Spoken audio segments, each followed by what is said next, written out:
France Info. La loi modifie parfois vos obligations en matière de logement. C'est le cas ces temps-ci. Bonjour Charlie Cailloux. Bonjour Hercine. Conseiller juridique du site immobilier PAP.fr. Avec nous tous les dimanches dans le 6-10 de France Info. On parle du projet de loi climat et résilience adopté la semaine dernière à l'Assemblée nationale. Il y a une mesure dans ce texte qui dit que les logements qui consomment trop d'énergie doivent faire l'objet de travaux. Oui, et ça concerne surtout les bailleurs. C'est la mesure la plus contraignante. La loi climat et résilience a redéfini le calendrier dont on a déjà parlé ici. À compter de 2025, les logements dont le diagnostic de performance énergétique est classé en G seront considérés comme indécents et ne pourront plus être loués. En 2028, ce sont les logements classés F qui seront exclus du marché de la location. Ce sont donc respectivement 600 000 et 1 800 000 logements qui sont concernés. La loi climat et résilience crée une nouvelle échéance également. En 2034, c'est la performance énergétique des logements classés en E qui devra avoir été améliorée.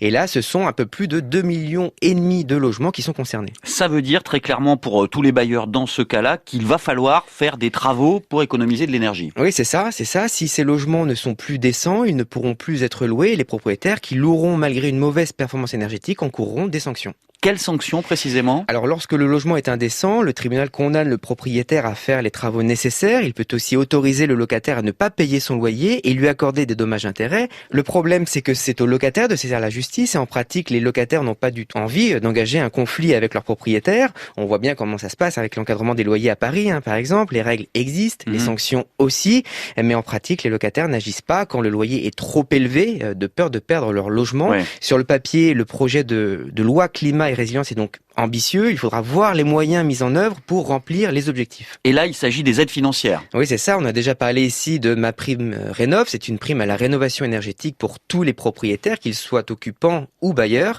C'est une prime qui concerne aussi les logements en copropriété, mais voilà, elle ne couvre jamais le montant total des travaux et souvent elle ne couvre même qu'une petite partie.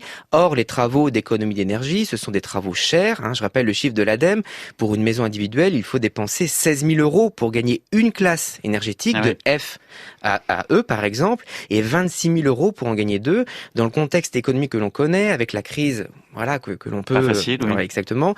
Ce sera sans doute compliqué pour les propriétaires de faire face à ces dépenses. Vos questions en matière de logement et les réponses de Charlie Cailloux du site PAP.fr dans le 6-10 de France Info, sur franceinfo.fr et l'appli Radio France.